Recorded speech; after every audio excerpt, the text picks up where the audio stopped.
BPF सरकार दानाय लगे लगेनो जाहाथे जोंनि BTC ओनसोलनि लाइमोन सेंग्रा सिख्लाफ्राल' जाहाथे बाहाय साकरि एप्लाइ खालामनायनि थाखाय सुबिदा मोनो थार्ड ग्रेड फर्थ ग्रेडनि साख्रिखौ जाहाथे जोंनि BTCनि बनाफाइड सिटिजेनफ्राल' जाहाथे मोननो हायो बेखौ जोङो मोनसे प्रप'जेल हिसाबै दिनै गथायदों। दिनै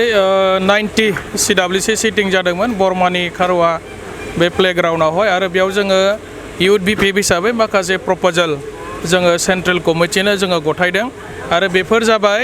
जे जोंनि BTC आवहाय गोदो माने थार्ड ग्रेड आरो फर्थ ग्रेडनि साख्रिखौहाय माने जोंनि BTCनि मानसियाल' मोनोमोन किन्तु BTR सरकार फैनायनि उनाव 2020 सननि उनाव जों नुदों माने गोबां बायरानि मानसिफ्राबो दिनै BTCनि साख्रियाव थार्ड ग्रेड आरो फर्थ ग्रेडआव माने उइदाउट एनि NOC बिथांमोना माने जइन जाफैनायखौ जों नुदों। बियो माने जोंनि थाखाय माने बिराद माने दुर्भाग्य जोंनि BTC हालामनि मानसिफ्रानो बावहाय माने बन्चित जानो गोनां जादों। दा बेनिखायनो जोङो इउथ BPF निफ्राय दिनैनि CWC सिटिंआव जोङो मोनसे प्रप'जेल होदों जे फैबाय थानाय समाव BPF सरकार दानाय लगे लगेनो जाहाथे जोंनि BTC ओनसोलनि लाइमोन सेंग्रा सिख्लाफ्राल' जाहाथे बाहाय साकरि एप्लाइ खालामनायनि थाखाय सुबिदा मोनो थार्ड ग्रेड फर्थ ग्रेडनि साख्रिखौ जाहाथे जोंनि BTCनि बनाफाइड सिटिजेनफ्राल' जाहाथे मोननो हायो बेखौ जोङो मोनसे प्रप'जेल हिसाबै दिनै गथायदों। आरो मोनसे खोथाया जाबाय 2020 सननि उनाव जेब्ला माने UPPLआ जोंनि BTC आवहाय सरकार दाबाय बिथांमोना माने मोनब्रै जिल्ला दायो मोनबा जाबाय बे जिल्लानि DC फोरनो फाइनान्सियेल मनिटरिं पावार होनाय आरो 16टा डिपार्टमेन्टनि सायाव जितु मनिटरिं पावार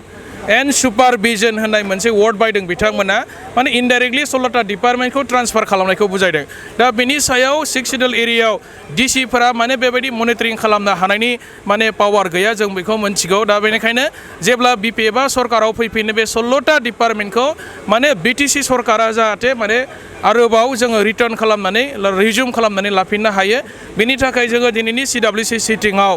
बे पइन्ट्सखौ रायलायनो थाखाय 16टा डिपार्टमेन्टखौ जोङो फिन लाबोफिननो माने लाफिननायनि बेबस्था खालामनो थाखाय जोङो इउथ BPF निफ्राय बेखौ मोनसे प्रप'जेल होदों। आरो गुबुन मोनसे खोथाया जाबाय जोंनियाव माने कन्ट्रेक्ट वर्क्स माने थिखानि खामानि आरोखि बेखौ माने जोङो नुबाय जे UPPLआ सरकार दानायनि उनाव जोंनि BTC आवहाय जेसेबांखिनि कन्ट्रेक्ट माने डेभेलपमेन्टेल वर्क्स कनस्ट्राक्शनफोर दङ दा बेफोरखौ माने बायरानि मानसिफ्रा फैनानै थिखा मावनायखौ नुदों इनडाइरेक्टलि माने इक'नमिक ड्रेन आउट जादों आरो जोंनि फैसाया बायरायाव थांगासिनो दङ। दा बेनिखायनो जोङो इउथ BPF निफ्राय मोनसे प्रप'जेल होदों जे जोंनि ओनसोलनि मानसिफ्राल' जाहाथे बनाफाइड सिटिजेन जोंनि BTCनि कन्ट्रेक्टरफ्राल' जाहाथे BTCनि माने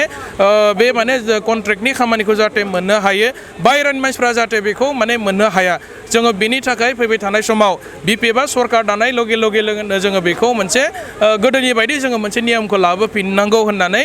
जोंनिफ्राय मोनसे प्रप'जेल होनाय जादों आरो दा बेबायदि माखासे पइन्ट्सफोरखौ लानानै दिनै सावरायदों आरो 100 कोटि 100 माने सिआर जोङो बेखौ बुंगासिनो दङ जे 100 क्र'रखौ माने मोनफ्रोमबो समस्थियावहाय एक बोसोराव 500 निफ्राय 600 जन सेंग्राफोरनो जोङो मिनिमाम माने किसुमान खामानि लानानै खामानि मिनिमाम 3 लाखनिफ्राय आप टु 10 लाखसिम जोङो जोंनि लाइमोन सेंग्रा सिख्लाफोरनो बेकार जेंनाखौ फोजोबनो थाखाय आनएमप्लयमेन्ट प्रब्लेमखौ फोजोबनो थाखाय जोङो 100 कोटि स्किम जि माने हाग्रामा सारा फोसावबाय थादों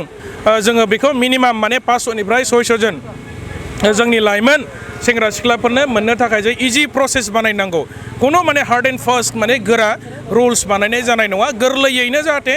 जोंनि लाइमोन सेंग्रा सिख्लाफ्रा जाहाथे 100 कोटि फैसाखौ माने गोरलै बेबस्थानि गेजेरजों मोननो हायो बिनि थाखाय जोङो दिनैनि CWC आव बेखौ मोनसे प्रप'जेल जोङो साबमिट खालामदों आरोखि।